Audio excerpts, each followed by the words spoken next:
Ես կարծում եմ քաղաքական պրոցեսներ են եւ մենք պետք է կատարենք մեր աշխատանքը, պաշտոնավարենք, մինչև նոր կառավարություն ձևավորվի եւ անշուշտ կարծում եմ, որ այդ ընթացքում պետք է բոլոր հնարավոր մեր ջանքերը գործադրենք, որ որևիցե ծրագիր, որը ձեռնարկել է նախորդ կառավարությունը, չտապալվի, շարունակվի եւ նոր կառավարությունը, որը կձևավորվի, իհարկե այդ կառավարությանը մենք պետք է մեր ծրագրերը ներկայացնենք, իսկ թե ով կլինի այդ ծրագրերը իրականացնողը, արդեն կառավարություն ձևավորողը կորոշի, կներկայացնի նորանշանակ վարչապետը եւ կներկայացնի երկրի նախագահին, ինչպես գիտեք, սահմանադրությամբ է եւ արդեն պետք է հետագա ծրագրերը ներկայացվեն։ Նախարարների անունները շրջանառության մեջ դրվեք, թե ովքեր են դուրս գալու նաեւ ովքեր են աշխատանքից ազատվելու։ Ձեզ այդ ցանկում են գոնե չգտանք, իսկ դուք ինչ լուրեր ունեք։ Ես ես առանց ավելորդ համեստությամբ պետք է ասեմ, որ աշխատանքի ծավալները այնքան են, որ լուրերով այսօր հագենալը շատ դժվար է, հաշվի առնելով, որ ամեն օրվա ճակատը առողջապահական բավականին եւ ընդլայնված է եւ խորության խնդիրներ, գիտեք, որ ծրագրերը, որոնք իրականացվել են վերջի տարիներին, նրանք կրում են որոշ չափով նաեւ բեկումնային բնույթ, գիտեք, որ վերջի ժամանակներին մենք մեծ նշանակություն տվեցինք առաջի տեղում գտնված սիրտանոթային հիվանդությունների դեմ պայքարի մատչելիության ծրագրերին, գիտեք, որ վերջին 1.5 տարվա ընթացքում եղավ նախագահի նախընտրական ծրագրի այդ անհետաձգելի սրտային վիրաբուժությունների ծրագրի իրականացումը, որը վերջի մեկ ամսվա ընթացքում նաև ստացավ նոր օժանդակություն, մասնավորապես նվազեցին վճարովի ծառայությունների գները եւ իհարկե պետական պատվերի շրջանակներում բուժվող հիվանդներին փոխհատուցող գները։ Սա իհարկե կբարձրացնի մատչելիությունը եւ ունենալով որակ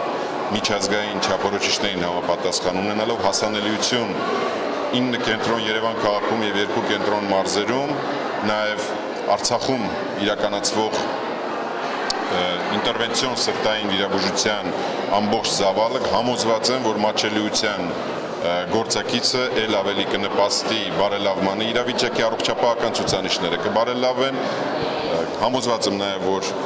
բնակչության գոհունակությունը կբարձրանա, հաշվի առնելով, որ սա ծանր բեռը, երբ անսպասելի այսպիսի կատաստրոֆիկ կոչվում է առողջապահությունում, ծախսեր են փաստացին ծառանում ընտանիքի առջև եւ փաստացի կեսով նվազել այդ ծախսերի, համոզված եմ, որ գոհունակությունը եւ որակի եւ մատչելիության առումով պետք է որ բարձրանա։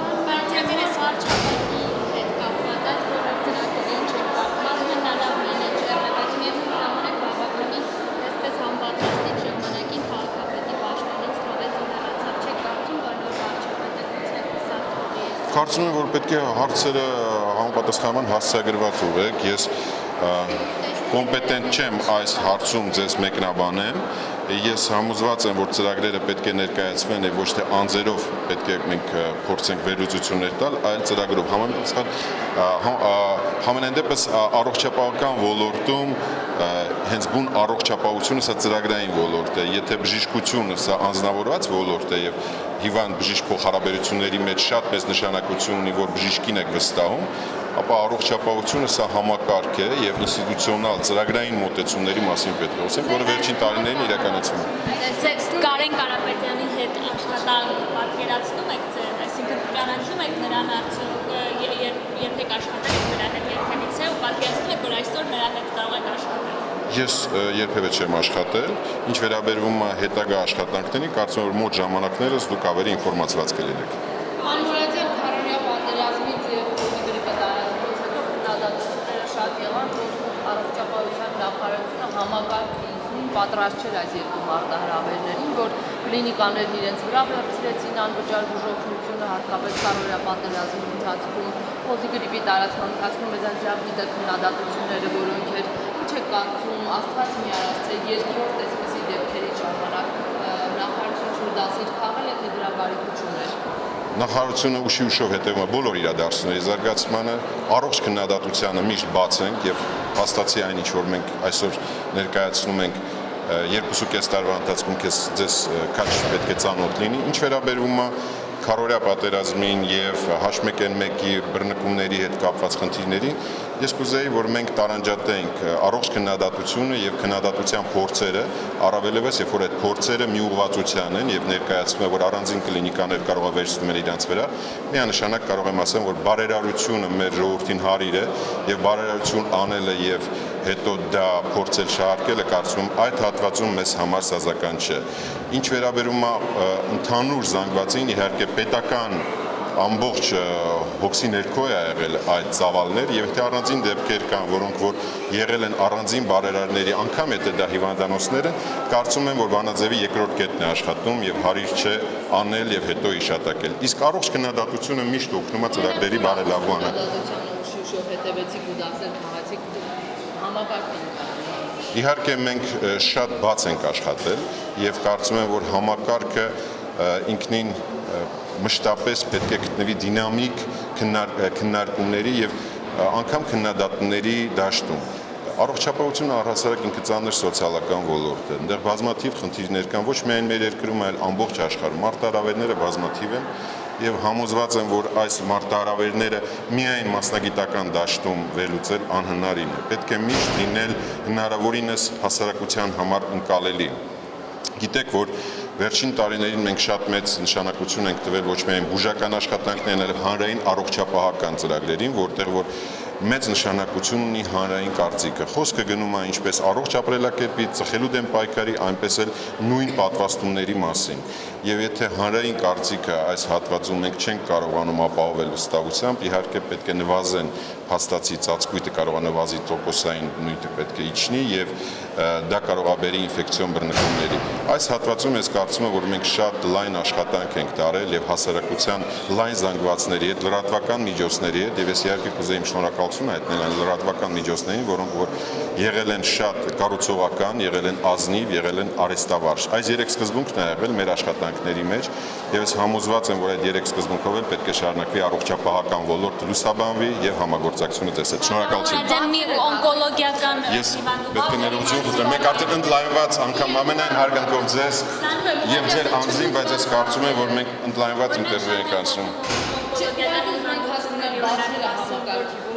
Անգամ ոչ միայն հիվանդներն են բողոքում, այլև բժիշկներն են ասում, որ սրտանոթային հիվանդություններին այդպես տեղ հաստատվեց առողջապահությունը արեց քայլ, բայց նրանք դեռևս հետին պլանում են։ Արդյոք կան նախագծեր։ Օրերս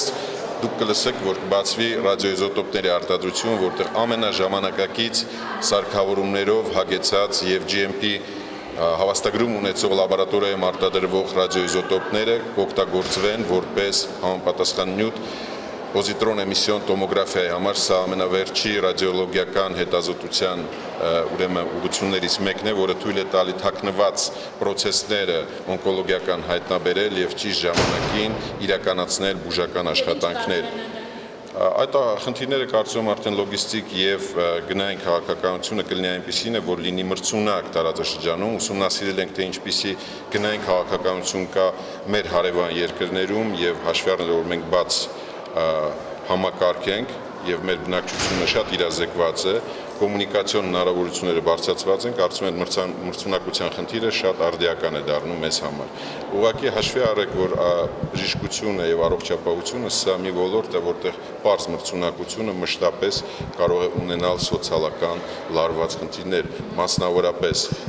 ինֆորմացիոն ասիմետրիայի դաշտում գործող բժշկական օգնություն իրականացնողները միշտ ավելի իրազեկ են, քան նրանք, ում որ այդ օգնությունը մենք կարողանում ենք տալ։ Ուստի մշտապես լինում է երրորդ կողմ, որը այդ ասիմետրիկ խնդիրները փորձում է ավելի հարթեցնել։ Սա կարող է լինել պետական մարմիններ, կարող է լինել ապահովագրական մարմիններ, սակայն այս խնդիրը արդի է եւ այսօր Հայաստանում եթե խոսենք մեր խնդիրների մասին, իհարկե ֆինանսական խնդիրների մասին պետք է խոսենք, հաշվի առնելով որ մեր համախառն արդյունքից տալիս ենք ընդամենը 1.5%, սակայն երբ մենք նայում ենք թե ինչպիսի ծախսեր են իրականացվում եւ մեր հոսպիտալացման թվերը, մենք կարող ենք միանշանակ փաստել, որ 400,000 հոսպիտալացումից շուրջ 325-ի այս տարի 15 թվականի ամփոփ եթե ասեմ, նախորդ տարի 329,000-ը սա պետական պատվերի շրջանակներում իրականացվող բուժօգնություններ եւ փաստացի մենք կարող ենք ասել, որ բուժօգնության հատվածը հիվանդանոցային հատվածում, միայն հիվանդանոցային հատվածում պետությունը ամբողջովին վերցնում է իր վրա։ Կարծում եմ, որ սա ամենալուրջ խնդիրներից մեկն է, երբ մենք ֆինանսավորման նոր մոտեցումների խնդիր պետք է մշակենք, ֆինանսական նոր մեխանիզմներ, որոնք որակի վերահսկողություն կարողանան ապահովել, եւ այդ որակի վերահսկողությունը պետք է լինի այնպիսի մակարդակի, որ որակական ցուցանիշները համեմատելի լինեն մրցունակ մեզ հետ կոմունիկացիոն բաց դաշտում գործող երկրների հետ, մասնավորապես մեր հարևան Վրաստանի հետ, Ռուսաստանի, եվրոպական երկրների, որտեղ մեր քաղաքացիների մի հատվածը անգամ գնում այլ բուժական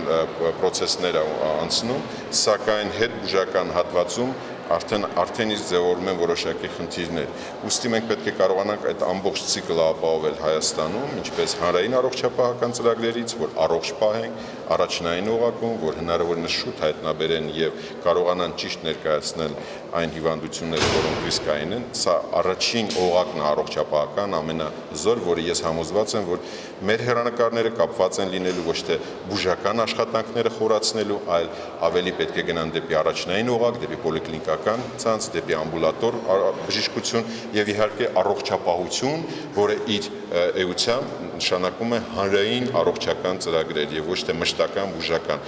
դժգոհությունները, քննադատությունները եւ ոչ առարկայական, ոչ մասնագիտական դաշտում հիմնականում տեսանելի են դառնում հոսպիտալ մենեջմենտի դաշտում, այն ինչ որ դուք նկատի ունեք, սա շատ փոքր տոկոսն է կազմում ընդհանուր առողջապահական դաշտի, հաշվի առնեք, որ առողջապահությունը սա այն մի մեծ ոլորտն է, որը որ այսօր հնչեցրեցին վերջի 25 տարիների ընթացքում մեծ փորձություններով է անցել է հետերկրաշարժային շրջան, անցել է պատերազմ, անցել է հաստացի հասարակարգի փոփոխություն, բարեփոխումներ եւ այսօր այս առողջապահությունը 25 տարի անց կարող է փաստել, որ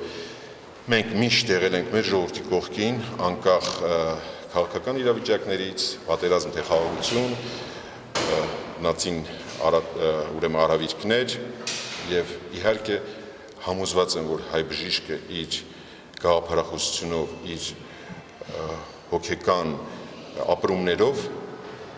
երբևէ չի փոխվել, անկախ բարեփոխումներից, ֆինանսական կարգավիճակից, սեփականության ձևերից, բժիշկին հարիր հոգատարությամբ, գթասրտությամբ միշտ եղել ենք մեր բնակչության կողքին, որի համար ես կուզեի